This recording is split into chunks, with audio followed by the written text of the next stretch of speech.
But अब यहाँ पर इंटरमिटेंट फास्टिंग हमें डायबिटीज होने से कैसे बचाएगा, बिकॉज में मिलना होगा और वो सेल्स में तब तक नहीं मिल सकता जब तक कि आपका इंसुलिन रिलीज ना हो।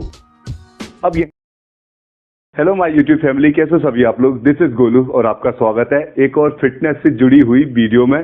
जैसे कि आपने थंबनेल में देख ही लिया होगा, आज हम बात करेंगे इंटरमिटेंट फास्टिंग के बारे में। ये किस तरीके से की जाती है, इसके क्या क्या फायदे हैं। फायदे की तो पूछो मत, बहुत ज्यादा है। आपके फैट लॉस में बहुत अच्छे से काम में आने वाली है, आपको कभी डायबिटीज भी नहीं होने देगी और जो आपके इंटरनली ऑर्गन्स है वो अच्छे से कैसे वर्क कर पाए, कैसे फूड को अच्छे से डाइजेस्ट कर पाए, ये सब बहुत ज्यादा अच्छे से वर्क करना स्टार्ट कर देते हैं। सो आइए जानते हैं इस इंटरमिटेंट फास्टिंग के बारे में। सबसे पहले आप इंटरमिटेंट का ही मतलब समझिए। इसका मतलब होता है रुक रुक कर, और फास्ट का मतलब होता है व्रत, यानी कि रुक रुक कर व्रत रखना।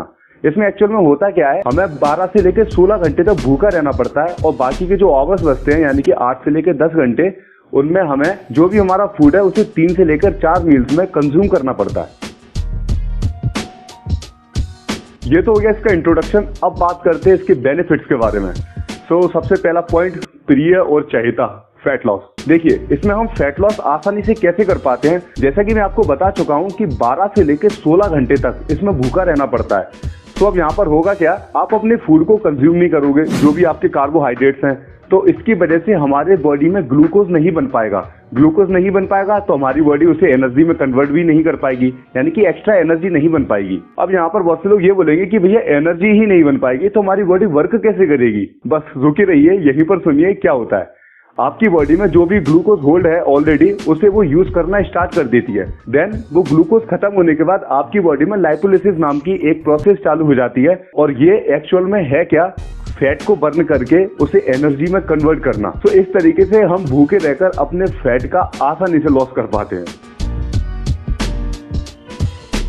अब बात करते हैं नंबर 2 के बारे में, डायबिटीज। ये इंटरमिटेंट फास्टिंग हमें डायबिटीज होने नहीं देती। इसको समझने से पहले आपको ये समझना होगा कि डायबिटीज एक्चुअल में होती कैसे है। जैसे कि आपने कोई कार्बोहाइड्रेट फूड खाया, वो फूड आगे जाकर शुगर में टूटेगा और देन वो ग्लूकोज में टूटेगा और वो ग्लूकोज आपके ब्लड स्ट्रीम में बहेगा और उसके बाद उसे सेल्स में मिलना होगा और वो सेल्स में तब तक नहीं मिल सकता जब तक कि आपका इंसुलिन रिलीज ना हो। अब यहीं से आप थोड़ा ध्यान से सुनना, यहाँ पर बहुत से ऐसे लोग हैं जो अपने फूड को 7 से लेकर 8 मील्स बल्कि 9 मील्स तक उसे डिवाइड करके कंज्यूम करते हैं। इसकी वजह से क्या होता है, आपकी बॉडी में जो पैनक्रियास है उसे बार बार इंसुलिन रिलीज करना पड़ता है और बहुत बार आपके खाने के चलते वो इंसुलिन सही से रिलीज नहीं हो पाता, जिसकी वजह से जो ग्लूकोज आपकी बॉडी में बना है वो ब्लड स्ट्रीम में ही रहता है। सो अब क्या, जैसे ही आपकी ग्लूकोज का लेवल बढ़ा, आपको हुई डायबिटीज, मधुमेह, शुगर भी कह सकते हो। बट अब यहाँ पर इंटरमिटेंट फास्टिंग हमें डायबिटीज होने से कैसे बचाएगा, बिकॉज जो हमारा टाइमिंग रहता है 10 से लेकर 8 घंटे, इसमें हमारे मील्स को कंज्यूम करना पड़ता है। तो बेसिकली आपका जो भी फूड है उसे आप 3 से लेकर 4 मील्स में डिवाइड करोगे और उसे कंज्यूम करना स्टार्ट करोगे। तो यहाँ से क्या होगा, आपके इंसुलिन को भी कम रिलीज होना पड़ेगा पैनक्रियास के जरिए, लेकिन वो रिलीज अच्छे से हो पाएगा। तो इसकी वजह से जो भी ग्लूकोज है वो हमारी बॉडी के सेल्स में अच्छे से स्टोर हो पाएगा। तो इस तरीके से ये आपको डायबिटीज से बचाता है। अब बात करते हैं हम नंबर 3 पॉइंट के बारे में। बेसिकली इस पॉइंट में हम अपने इंटरनल ऑर्गन्स के फंक्शनिंग के बारे में बात करेंगे। एक्चुअल में होता क्या है, जैसे कि आपको पता है आप बहुत टाइम से खा रहे हो, जिसकी वजह से आपके स्टमक को भी वर्क करना पड़ता है और इसके बाद आपका गॉल ब्लैडर, लिवर, पैनक्रियास जो जूस को रिलीज करते हैं, जिसकी वजह से आपकी बॉडी स्मॉल इंटेस्टाइन के अंदर यानी कि छोटी आंत के अंदर उस फूड के न्यूट्रिशन को, पोषक तत्वों को अच्छे से एब्जॉर्ब कर पाए।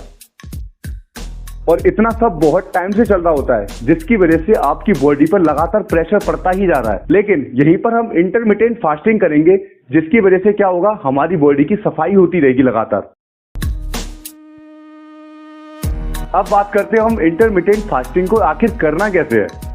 देखिए, अगर आप इसे शुरू में स्टार्ट करने वाले हो तो आपको डायरेक्ट 16 घंटे का फास्ट रखने की कोई जरूरत नहीं है। आप इसे 10 घंटे से स्टार्ट कीजिए, देन थोड़े दिनों बाद 12 घंटे, देन 14 घंटे, फिर 16 घंटे तक आइए। अब यहाँ पर बहुत से लोग एक गलती ये करते हैं, वो ये सोचते हैं कि फास्ट रखने का मतलब है हमको कैलोरीज को भी कम करना है। देखिए, इसमें कैलोरीज को कम करने का कोई लेना देना नहीं है। जो भी आपके गोल को देखते हुए कैलोरीज का नंबर लिया गया है, उसे आप 3 से लेकर 4 मील्स में डिवाइड करके उसे बाकी के आवर्स यानी कि 8 से लेकर 10 घंटों में आपको कंज्यूम करना है।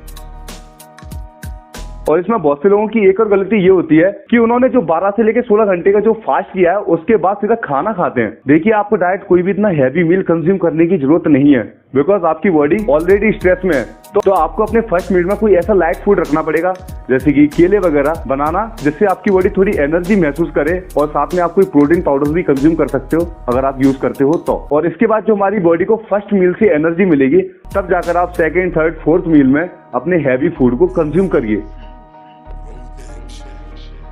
अब बात करेंगे इस इंटरमिटेंट फास्टिंग को कौन कौन नहीं कर सकता। नंबर फर्स्ट, जो बच्चे हैं, जो चाइल्ड पीपल है, उनको नहीं करना है, और जो 50 एज क्रॉस कर गए हैं उनको भी नहीं करना है। और इनको ऐसा इसीलिए नहीं करना चाहिए बिकॉज इनका जो डाइजेशन है वो सेंसिटिव होता चलता है इनकी उम्र के बढ़ते हुए, और बच्चों का तो पहले से ही रहता है।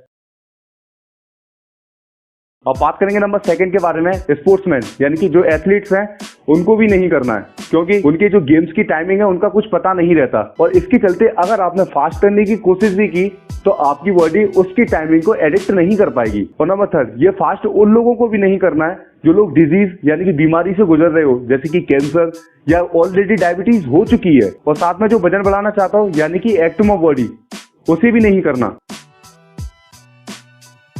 फाइनली अब बात करते हैं कि जो लोग इस फास्ट को करना चाह रहे हैं।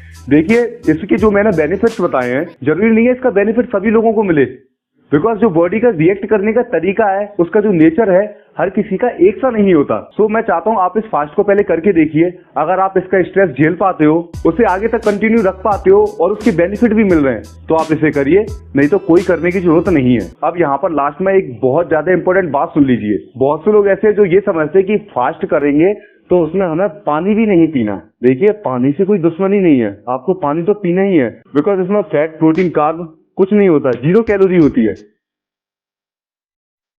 आई होप ये आपको टॉपिक अच्छे से समझ में आया होगा। अगर ये समझ में आया हो तो इसे लाइक कीजिए, शेयर करना, और कमेंट सेक्शन में आप अपना सवाल जरूर पूछ सकते हो, जो भी फिटनेस से रिलेटेड हो या ऐसा कोई मिथ हो।